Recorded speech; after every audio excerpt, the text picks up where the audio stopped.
Halo, halo, apa kabar? Assalamualaikum warahmatullahi wabarakatuh. Senang sekali bisa kembali menjumpai Anda semua ini di hari Selasa, di tanggal 8 Juli 2025.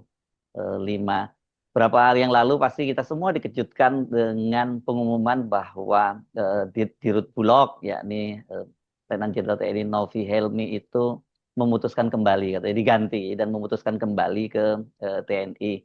Dan pada waktu itu kan yang dikirim adalah staf ahlinya Menteri Pertanian, jadi PLT-nya Pak Prihasto Stianto. Nah, kemudian ternyata ada kabar terbaru lagi ini, ternyata posisi Novi Helmi itu atau posisi di Rut Bulog itu akan diisi oleh seorang eh, perwira tinggi lagi dari TNI Angkatan Darat. Ini masih aktif nih, posisinya bintang 2 dan kemungkinan begitu dia masuk ke Bulog dia akan mendapat posisi bintang 3. Nah, apa sesungguhnya yang terjadi? Karena ini juga soal kata Pak Novi Helmi juga baru jalan 5 bulan gitu jadi di Rut. Dia lebih memilih kembali dan kemudian mengapa kemudian TNI masih masuk lagi ke situ gitu. Padahal ini banyak sekali dipersoalkan. Saya seperti biasa mengajak Anda untuk berbincang dengan analis politik dan militer dari Universitas Nasional Jakarta, Bung Selamat Ginting. Assalamualaikum, Bung Ginting. Waalaikumsalam warahmatullahi wabarakatuh. Ya, Bung Ya. Hersu. Iya, ini pasti banyak orang eh, bingung dan mikir apa sesungguhnya yang terjadi. Dan benar ya, itu Iya, ada dapat kabar bahwa yang akan masuk itu perwira tinggi lagi ya sekarang ini ya, yang ke situ ya. iya betul. Jadi yang menarik adalah Novi Helmi ini dijadikan di Rut Bulog itu per Februari ya, per Ya. Februari.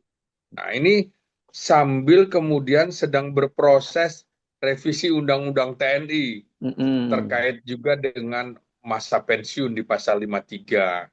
Nah, ternyata untuk Letnan Jenderal sampai 62 tahun gitu kan. Mm-mm. Mm-mm. Ya artinya Novi Helmi yang kemudian menjadi Letnan Jenderal di usia 53 tahun Mm-mm. berarti masih sekitar 9 tahun Waduh, ya, ya, ya, ya, ya, ya, ya.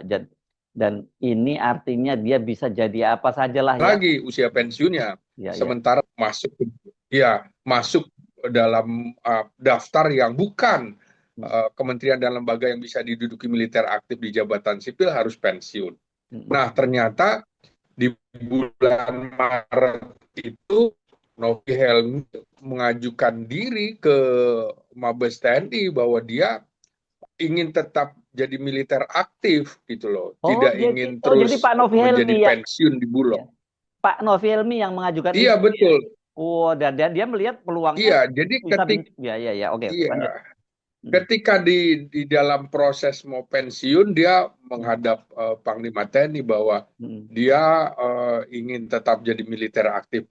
Nah, mm. ini Novi Helmi ini orang Madura nih, Bung. Jadi Ya, patuh oke. betul pada orang tuanya. Jadi orang Mm-mm. tuanya ini menginginkan dia memang tetap di militer. Oh, Kamu gitu. kan jadi tentara, ingin jadi militer. Mm. Nah, ini tunduk dan patuh pada orang tua begitu kan?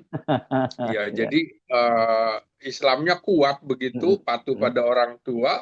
Mm-mm. Ya sudah, makanya dia dikembalikan ke Mabes TNI bukan dalam pengertian dicopot karena Mm-mm. kegagalan, Mm-mm. keberhasilan atau yang lain-lain. Memang Mm-mm. dia lebih ingin di militer daripada di Bulog. Nah, Ya, oke. ini Jabatannya apa, Bung Ginting? Karena kalau sebelumnya kan dia Komandan Jenderal Akademi TNI. Sekarang dapat posisinya ya, sebagai apa? ya paling enggak eh, karena ada 20 sekitar 28 perwira tinggi bintang 3 ya untuk sementara jadi staf khusus dulu. Staf Oh. khusus Kepala Staf Angkatan Darat Mm-mm. atau staf khusus Panglima TNI. Nah, ini Mm-mm. kan peluang dia masih ada karena masih 9 tahun lagi, masih bisa juga jadi bintang 4 apalagi backgroundnya infanteri Kopassus, orang dari Mm-mm. pasukan. Mm-mm. Tentu berharap seperti itu kan, Bung. Tidak ada yang salah. Mm-mm. Nah, kemudian juga memang kalau kita lihat background dia sebagai orang pasukan, walaupun masuk Kopassusnya waktu letnan satu senior atau kapten sebelumnya di Batalion Infanteri Kodam Bukit Barisan begitu ya.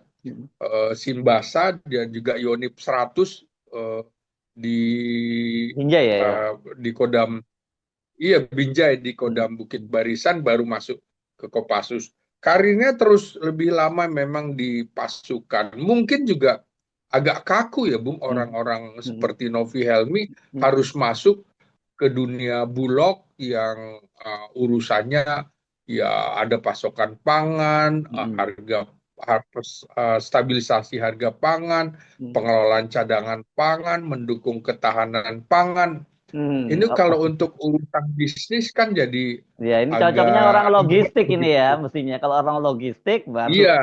ya. Hmm. Nah, dulu kan juga Bustanil Arifin Hmm. dan siapa orang Itsmi, Bung, yang Tirto, Ahmad Tirto Letnan Sudiro. Jenderal Ahmad Tirto Ahmad Sudiro. Tirto Sudiro, ya kan, Hmm. pernah di sana. Memang ini orang-orang logistik gitu ya. Hmm. Hmm. Nah, kalau ini agak beda ya, Novi Helmi. Nah, yang menarik lagi sekarang sudah muncul skep dari Kementerian BUMN, Hmm. penggantinya sama-sama Hmm. dengan Novi Helmi, lulusan Akademi Militer 1993. Hmm. Namanya Mayor Jenderal Ahmad Rizal Ramdhani. Nah, ini backgroundnya agak beda nih. Hmm. Terakhir ini posisinya adalah staf khusus Panglima TNI, penugasan Satgas Ketahanan Pangan BKO di Kementerian Pertanian. Oh, udah Nah, lebih ini di lebih Kementerian adaptif lah Pertanian. di situ ya. Sudah berapa lama di situ? Ya, nah ini udah sekitar 2 tahunan Oh, oke. setelah sebelumnya menjadi Kepala Staf Komando Gabungan Wilayah Pertahanan 2 di Kalimantan. Hmm. Nah, backgroundnya barangkali lebih lentur karena dia orang dari Korps Seni dan backgroundnya intelijen gitu Hmm. ya. Hmm. Nah, dia pernah menjadi Danyon di Seni Tempur 10 Bukit Barisan.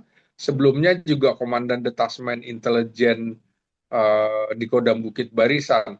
Hmm. Saya kenalnya ketika yang bersangkutan menjadi Pasi Intelijen Kodim di Medan, Bung. Oh, Ketika masih saya, pangkat apa itu?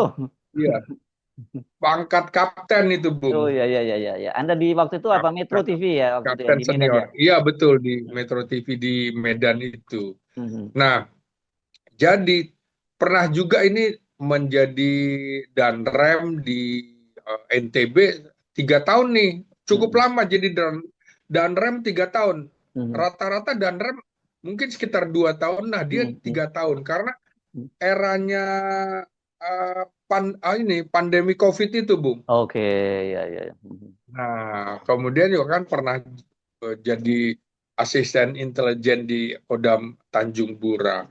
Nah, urusan bisnis saya kira Korps Seni itu misalnya urusan pembuatan jalan dan segala, ada hitung-hitungan Hmm. keuangan Hmm. barangkali Hmm. Ya. lebih lentur gitu ya kan daripada infanteri yang Ya, ya. pasukan gitu. Tapi Jadi ya, sisi bisnis ya, mungkin bisa. tapi belum pernah jadi Pangdam ini ya, beliau ini ya. Nah, ini kan sebenarnya rugi nih, Bung, kalau kalau Hmm. hitungan karir ya. Hmm. Karena di Agustus ini kan ada peresmian kodam-kodam baru kan gitu Ya, ya. ya. Hmm. 5 kodam baru.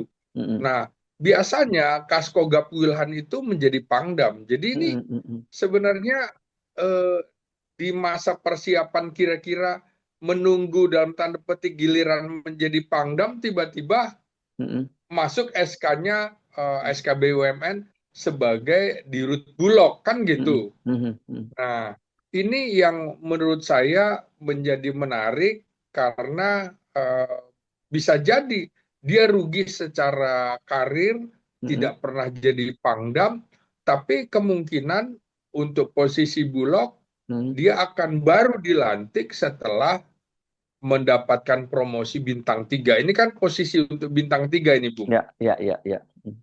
Bulog seperti Novi Helmi kemarin. Hmm. Nah, jadi jangan sampai nantinya dia dilantik menjadi Dirut Bulog belum naik pangkat ini, Bung. Hmm. Ya Kayak kan? kayak sempat Novi Helmi juga sempat seperti itu sebenarnya kan? iya, kemudian harus pensiun ini rugi. Mm-mm. Nah, yang menarik kan memang sampai sekarang belum ada skep dari Panglima TNI kan. Nah, Ah, artinya dia belum akan digeser ke sana. Tunggu kan kira-kira aturan mainnya gitu. mm, Kementerian BUMN meminta mm-mm, meminta kepada Mabes TNI, mm-mm, dia Mabes TNI menyerahkan nama, tapi belum diskepkan surat keputusan. mm. Jadi Ya, saya kira eh, peluang Rijal Ramdhani dengan Novi Helmi kan agak beda. ya, Artinya begini, karena yang satu infanteri Kopassus, yang satu Zeni, mm. kemudian dengan background intelijen, dia mungkin merasa bahwa ya peluang untuk kepala staf angkatan darat tentu paling banyak dari infanteri dalam Ya, sejarahnya ya. iya, iya, Kalau iya, iya, Zeni ya, baru 3 orang, ya, ya. Kavaleri baru 1 orang, yang lain belum pernah ada korp lain kan? Selain Mm-mm, infanteri, Zeni dan kavaleri. mm-mm, Hingga kira-kira untuk bintang 3 pun jarang gitu, apalagi bintang 4. Nah, mm-mm. jadi ya kalau dia bintang 3 ya alhamdulillah banget kan kira-kira Mm-mm. gitu ya, Bung. Oke, ya, ya. Ya, Apalagi, tinggal ya, ya. kemudian jangan sampai nantinya nasibnya seperti Novi Helmi gitu kan. Mm-mm, Sudah misalnya dapat bintang 3, mm. kemudian pensiun, tahu-tahunya cuma 4 bulan 5 bulan, itu kan rugi. Nah, jadi Iya. ini Mm. yang harusnya diperhatikan. Memang gajinya saya nggak tahu ya, sekitar 200 juta benar di Ruth Bulog. Tapi kalau dari sisi karir kan rugi, apalagi Mm. Rizal Ramdhani juga masih sekitar 8 tahun lagi usia Mm. usia pensiunnya masih cukup panjang begitu. Mhm. Jadi Ya. ini kira-kira posisi dia yang sekitar 2 tahunan menjadi Komandan Satgas Ketahanan Pangan BKO di Kementerian Pertanian, Mm. barangkali ini juga ada kedekatan dengan Menteri Pertanian ya. Kementerian Pertanian tentunya Mm. ya, Ya, ya, dengan ya. Menteri Pertanian. Dan yang menarik kan disetujui oleh Kementerian Pertanian, Mabes TNI, dan Kementerian BUMN. Nama Ya, ini kan ya, ya, ya.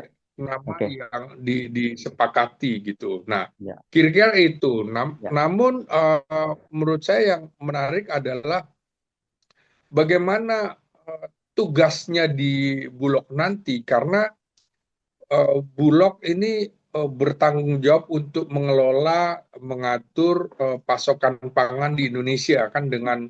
dengan fungsinya yang tumpang tindih menurut saya.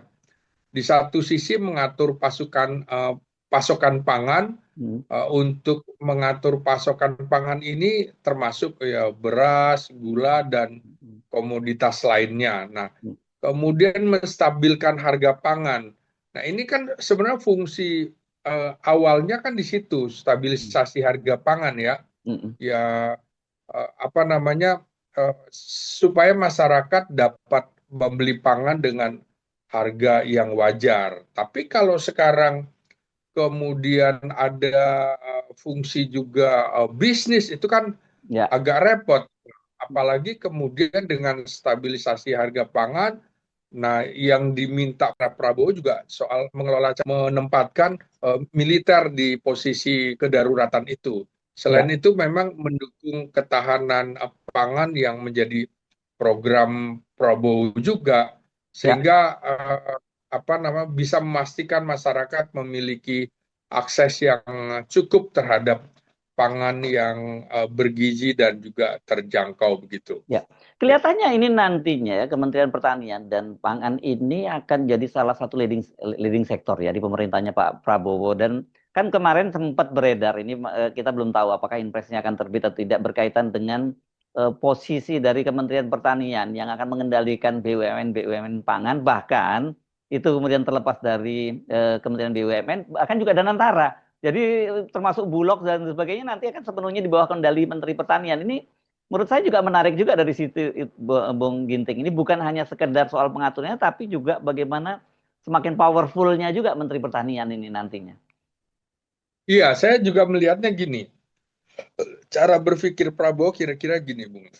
Siapa yang bisa menyangka bahwa esok hari tidak ada serangan dari negara lain terhadap kita.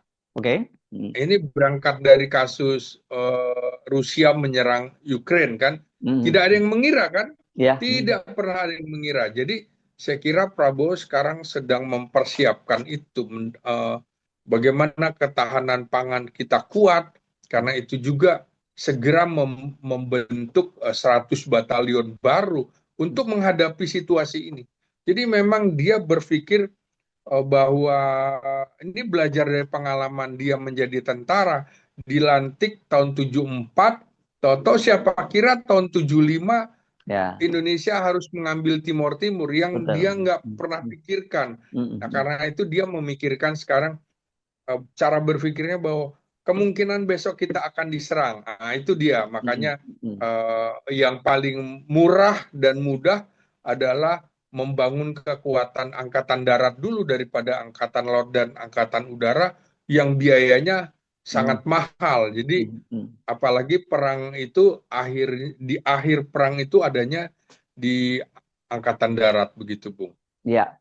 Namun yang menarik ini, Bung, seperti saya bilang tadi, eh, pers itu kan ramai sekali ketika militer aktif menduduki jabatan sipil Ya. yang tidak termasuk dalam 14 Ya. kementerian dan lembaga. Nah, tapi nyaris kan tidak terdengar apa-apa, Bung, ketika kasus Imron Fadil ya, Fadil Imron menjadi komisaris di Main ID. WNID kan. Ya, itu kan juga nggak diungkit-ungkit oleh pers. Padahal Bukan kalau hanya kita pers lihat, ya, saya kira para aktivis juga nggak terlalu mengungkit itu kelihatannya, Bung Kiting. iya betul. Padahal kalau kita melihat Undang-Undang Nomor 2 tentang Polri tahun 2002, itu kan jelas di pasal 28 ayat 3 yang mengatur tentang penugasan Polri di luar struktur. Nah, di situ tidak boleh polisi menduduki jabatan sipil, jabatan di luar kepolisian, dan itu harus eh, mengundurkan diri, jadi harus pensiun dini. Nah, kenapa dalam kasus polisi yang sekitar 60 perwira tinggi yang menduduki jabatan di luar Polri tidak pensiun dini, malah Mabes Polri berkelit dengan bahwa kan ada peraturan Kapolri. Nah, ini kan nggak bisa bahwa peraturan di bawahnya itu melampaui peraturan yang lebih tinggi, kan nggak bisa gitu kan. Nah, jadi kan jelas secara spesifik kita tadi, polisi dapat menduduki jabatan di luar polisi usai mengundurkan diri atau pensiun dini seperti pasal 28 ayat 3. Jadi yang menarik itu tadi, mengapa peraturan Kapolri itu bertentangan dengan undang-undang. Ini kan nggak Undang-undang ya. bisa. Ya. Prinsip hukum kan gitu ya. Peraturan yang lebih rendah tidak boleh bertentangan dengan peraturan yang lebih tinggi. Lex superior derogat legi inferiori, kan begitu bunyinya. Jadi ini kok dibiarkan bahwa Mabes Polri melakukan pelanggaran-pelanggaran, bahkan 10%, sekitar 10% dari personil Polri yang 500.000 itu menduduki jabatan di luar polisi. 10% loh, Bung. Oh Jadi ya. sekitar berapa dari 500.000 itu? 50 5.000. ribu. 50 ribu dong kalau Iya, 10%. iya makanya, sorry, 50.000 itu banyak sekali. Ini nggak ada yang DPR diam, eh, kemudian LSM sipil sektor keamanan diam. Ini gimana gitu? Nah, jadi menurut saya sepertinya TNI melihat, loh ini saudara kita kok didiamkan, kok pada ribut ketika kasus Dovi Helmi ini kan. Dovi Helmi waktu itu kan sangat ribut sekali. Makanya akhirnya dalam jabatan Novi Helmi itu adalah staf khusus Panglima TNI dalam penugasan sebagai Dirut Bulog, gitu kan? Ya, itu bunyinya mirip-mirip dengan yang dilakukan oleh Kapolri yang menempatkan polisi aktif di luar kepolisian dalam penugasan katanya. Hmm. Nah, makanya TNI bilang, loh kok nggak ada yang ngeribut polisi, giliran kami Ya. Novi Helmi aja ribut. Nah, ini menurut saya soal kesetaraan ini yang sekarang sedang dituntut eh, Mabes TNI. Loh, Ah, gimana kami di satu aja kalian ributkan, yang ini ah. 60 nggak diributkan, kan kira-kira gitu, Bung. Oke, oke, Nah, oke, oke. ini Ini yang menarik menurut ini ya. saya, iya. Nah, ini dalam kasus Jaka Budi Utama kan juga langsung pensiun, Bung. Mm, Pensiun mm. dini Di bea cu- di bea di anu ya, dari di bea cukai bea ya. cukai gitu. Mm, mm, Iya. mm. Nah, jadi ya prinsip hukum lex superior derogat legis inferiori ini harusnya dijunjung tinggi, apalagi kepolisian sebagai tugasnya antara lain juga selain Kamtipmas dalam penegakan hukum. Nah, penegakan hukum aja nggak dijalankan. Gimana polisi memberi contoh bahwa hukum itu tidak perlu dipatuhi kalau seperti itu kan? Mm, mm. Nah, gitu, Ya. Bung. Nah, ini menarik kalau Anda mulai masuk ke wilayah itu. Saya juga tadi berpikir soal itu ya. Nah, ini kembali jadi saya teringat teori keterlibatan militer dalam apa ya, dalam day to day politik itu yang diintrodusir oleh almarhum Profesor Halim Said ya. Faktor push dan faktor pull ya, faktor dorong dan faktor tarik dari luar begitu. Dan ini kelihatannya tentu saja faktor dari dorong dari dalam itu ya, kok lihat loh, kok kita dengan apa, saudara muda ini peran kita justru lebih kecil gitu. Sementara kemudian dari luar saya kira juga ada kepentingan politisi sipil, katakanlah kalau dalam hal ini misalnya katakanlah Menteri Pertanian yang mungkin dia juga perlu backup dari militer dalam soal ini. Kita nggak tahu, mungkin ada agenda-agenda politik tersendiri juga yang ke depan ya, itu who knows kan gitu.